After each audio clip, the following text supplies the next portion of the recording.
Assalamualaikum warahmatullahi wabarakatuh. Perkenalkan, saya Dafael Mizudi, NIM 20 dari Elektronika 2017, dan teman saya Ajiles Jaka, NIM 12 dari Elektronika 2017. Kami di sini akan menjelaskan tentang teknologi angin pada subbab 1.3. Penjelasan pertama akan dijelaskan oleh teman saya, Ajiles Jaka. Silakan.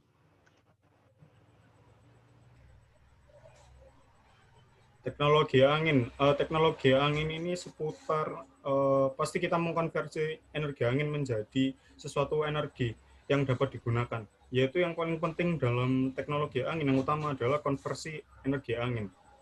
Jadi energi angin ini dikonversi menjadi listrik dengan cara energi kinetik atau angin yang berada di udara ini menggerakkan baling-baling dalam turbin pada turbin angin, dan angin yang bergerak dan menggerakkan baling-baling ini dikonversikan menjadi energi mekanik oleh turbin angin. Lalu energi tersebut dikonversikan menjadi listrik oleh generator listrik. Bisa dilihat kurang lebih gambarannya kerja dari konversi energi angin pada gambar di bawah. Jadi mulai dari angin lalu ke windmills atau ke baling-balingnya, lalu digerakkan oleh turbin, masuk ke generator dan diproses sehingga menjadi energi listrik.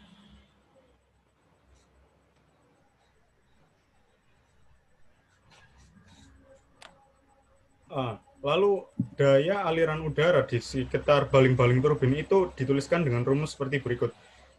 P airflow sama dengan setengah rho kali A V pangkat 3, di mana rho ini kira-kiranya nilainya sekitar 1,225 kg per meter kubik. Rho ini adalah intensitas udara, lalu M kuadrat adalah luas sapuan rotor turbin, dan V M per S adalah kecepatan angin bebas melawan arah angin pada ketinggian hub. Ketinggian hub itu ketinggian turbinnya, panjang dari turbin tersebut.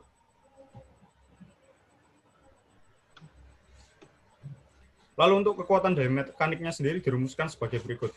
PWT sama dengan setengah rho A kali CP dalam kurung lambda beta dikali V kubik, di mana beta sendiri adalah sudut pitch blade dari rotor turbin angin, lalu lambda adalah kecepatan tip rasio, dan CP ini adalah koefisien daya atau efisiensi turbin. Oleh karena itu, kecepatan tip rasio dinyatakan sebagai rumus seperti ini. Lambda sama dengan V tip per V, atau sama dengan WTR, yaitu kecepatan putaran dari rotor turbin, lalu R sendiri adalah radius ke ujung rotor turbin, dan CP adalah koefisien daya dan efisiensi turbin. Di gambar ini menunjukkan karakteristik performa CP min lambda ini, di mana merupakan koefisien dari turbin. Turbin angin dengan kecepatan sudut pitch dari baling-baling beta sama dengan 0 derajat. Dari gambar ini kita bisa melihat bahwa CP min lambda ini berbentuknya cekung. Di kurvanya yang ditunjukkan tadi berbentuk cekung. Dan daya maksimum koefisien yang diperoleh pada nilai optimal dari kecepatan rasio tipnya adalah 7. Artinya pada setiap kecepatan angin terdapat perputaran turbin yang optimal, di mana daya diekstraksi dari sumber angin yang dimaksimalkan. Lalu di sini menunjukkan gambar kecepatan anginnya. Dan dari gambar ini, dari kurva ini kita bisa melihat kurang lebih ada 3 spesifikasi kecepatan angin. Jadi kurva ini menunjukkan kecepatan angin dalam turbin angin itu dibagi menjadi 3. Yaitu yang pertama adalah cut-in wind speed. Itu sekitar 2,5 m per s, ditunjukkan seperti kurva berikut. Ini merupakan kecepatan minimal yang dibutuhkan oleh turbin angin untuk bisa menghasilkan energi yang bisa digunakan. Jadi kalau misalnya kecepatan angin di bawah kecepatan cut in wind speed, turbin harus dimatikan karena nggak akan menghasilkan energi yang bisa digunakan. Yang kedua adalah rated wind speed yang kecepatannya 12 m per s. Ini merupakan kecepatan rata-rata dari turbin angin agar bisa menghasilkan daya yang bisa digunakan, daya rata-rata yang bisa dihasilkan. Jadi di atas kecepatan angin ini, tenaga mekanik akan mengkonversikan kecepatan angin yang konstan untuk mengurangi beban mekanik pada drivetrain. Dan yang terakhir adalah cut out wind speed. Ini kecepatan yang tertinggi, kecepatan batas atas 25 mph, di mana kecepatan angin ini adalah kecepatan maksimum, di mana turbin diperbolehkan untuk menghantarkan tegangan mekanik. Di atas kecepatan ini, turbin juga harus dimatikan.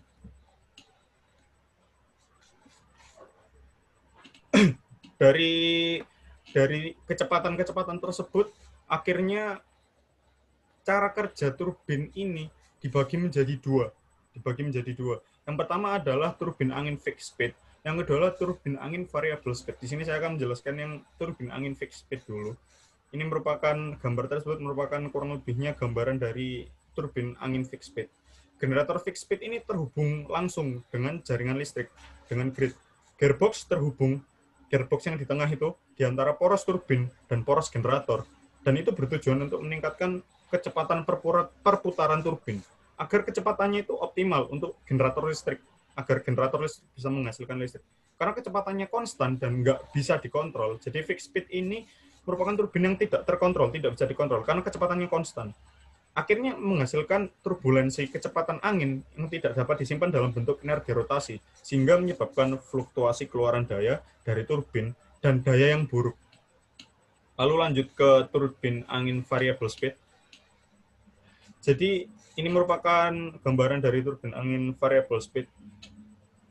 Turbin ini didesain untuk bekerja dengan kecepatan rotor yang variatif. Berbeda sekali dengan fixed speed yang tadi. Fixed speed yang bekerja dengan kecepatan angin yang konstan, sedangkan variable speed ini bekerja dengan kecepatan rotor yang variatif.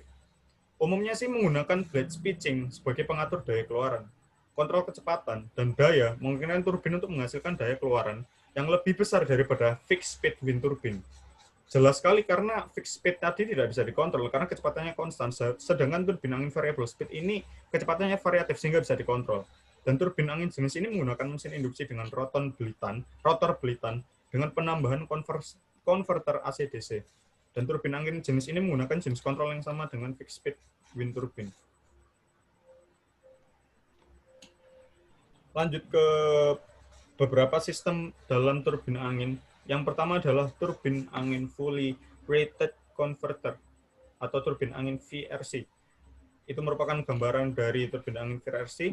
Struktur ini terdiri dari turbin angin di mana VFPC tersambung dengan stator yang mentransfer daya penuh ke grid. Oleh sebab itu, perancangan turbin angin VRC ini berdasarkan pada fakta bahwa semua daya yang dihasilkan oleh turbin angin melewati konverter daya untuk memberikan daya pada grid, pada jaringan listrik. Konverter yang terhubung dengan sisi stator disebut dengan machine side converter atau MSC atau stator side converter. Sementara yang terhubung dengan grid disebut dengan grid side converter. Lanjut ke sistem yang selanjutnya adalah turbin angin doubly fed induction generator atau DFIG. Struktur ini terdiri dari gulungan rotor generator induksi yang statornya itu terhubung langsung dengan grid, bisa dilihat di gambar, sedangkan belitan rotor ditenagai oleh VFTC melalui slip rings. Sebuah gearbox menghubungkan poros turbin dengan poros generator. Konverter yang terhubung ke sisi rotor disebut rotor side converter, RRC. Sedangkan konverter yang terhubung dengan grid disebut grid side converter, GSC. Koneksi ganda pada generator memungkinkan DFIG ini untuk mengalirkan daya ke grid melalui stator dan rotor. Namun dalam kecepatan yang subsinkron, rotor itu menyerap daya aktif. Sedangkan dalam kecepatan yang sangat sinkron atau supersinkronus, daya aktif akan dikirim oleh rotor. Seperti itu. Lalu penjelasan selanjutnya akan dijelaskan oleh teman saya, Dava. Ya, terima kasih. Ya, selanjutnya saya akan menjelaskan tentang perhitungan power flow SCIG. Lalu ada tracking titik daya maksimum, kemudian keuntungan dan kerugian teknologi angin ini. Yang pertama, saya akan menjelaskan tentang perhitungan power flow pada model SCIG. Nah, perhitungan power flow SCIG menghasilkan dua nilai daya. Yang pertama itu daya aktif dan reaktif. Nah, untuk memperhitungkan power flow pada SCIG diperlukan nilai yang konstan. Maka dari itu, rumus yang dapat digunakan untuk membangkitkan daya aktif yaitu mengambil nilai daya reaktif dimasukkan menjadi fungsi daya aktif. Nah, rumusnya itu seperti di bawah ini. Daya wind turbine sama dengan Vs min Vs kuadrat ini merupakan tegangan supply atau tegangan terminal, lalu dikali dengan nilai resistansi pada rotor per slip pada rotor, lalu dibagi dengan resistansi rotor per slip dikuadratkan, lalu ditambah dengan reaktansi. Nah, nilai reaktansi kuadrat ini diperoleh dari rangkaian ini, di mana reaktansi pada slip ditambah dengan reaktansi pada stator ditambah dengan reaktansi pada rotor. Nah, berdasarkan rumus sebelumnya dapat dibentuk persamaan ordo 2 dengan memasukkan penyederhanaan impedansi menggunakan nilai sudut tangan sehingga diperoleh rumus daya reaktif yang dapat dikonsumsi oleh SCIG. Nah, rumus tangan yang dimaksud ini seperti ini pada persamaan 1.19 dengan nilai stator kuadrat dikalikan dengan reaktansi tadi, reaktansi stator ditambah dengan reaktansi rotor, lalu ditambah dengan reaktansi M, lalu ditambah lagi dengan resistansi kuadrat. Dibagi dengan stator dikalikan reaktansi dan resistansi. Rumus tangan di sini itu bisa disubstitusikan ke rumus daya reaktif wind turbine atau QWT sama dengan PWT dikalikan tangan theta. Nah, lalu bisa dimasukkan lagi kepada rumus 1.10 sebelumnya pada SCIG ya menjadi 1.21 yang rumusnya sangat panjang ini. Nah, selanjutnya ada tracking untuk titik daya maksimum. Nah, tadi pada penjelasan Achilles itu diketahui ada fixed speed, ada juga variable speed. Nah, tracking titik daya maksimum ini biasanya digunakan pada variable speed. Kecepatan angin yang bervariasi menyebabkan kurangnya daya maksimum yang diperoleh pembangkitan. Maka dari itu dengan tracking dapat memaksimalkan keluaran daya. Dengan kecepatan angin yang bervariasi, maka daya dapat dihitung dengan rumus di bawah ini. Di mana daya itu setengah rho ACP yang pada penjelasannya Achilles tadi sudah ada, lalu dikalikan dengan omega R, lalu dikalikan dengan R per NV, dikalikan V pangkat 3. Nah, dari rumus tadi bisa dihasilkan berbagai macam kecepatan yang ada di variable speed. Variable speed wind turbine itu mulai dari 4 milisecond hingga 12,5 milisecond. Yang dimana yang tadi ada cut in itu kurang dari 2 milisecond meter per second, lalu ada kecepatan rata-rata yaitu 12,5 meter per second. Nah, didapatkan itu maksimum power curve atau daya maksimumnya itu berada di 9 meter per second sampai 10 meter per second.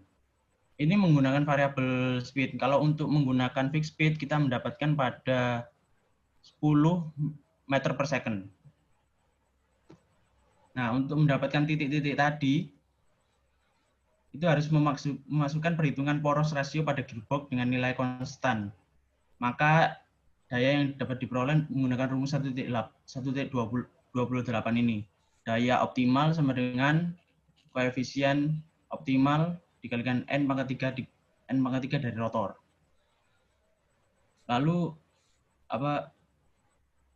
koefisien optimal yaitu setengah rho dikalikan A atau area, lalu ada koefisien optimal lagi yang C dikalikan dengan 2pi dan dikalikan dengan resistansi, lalu dibagi dengan 60N.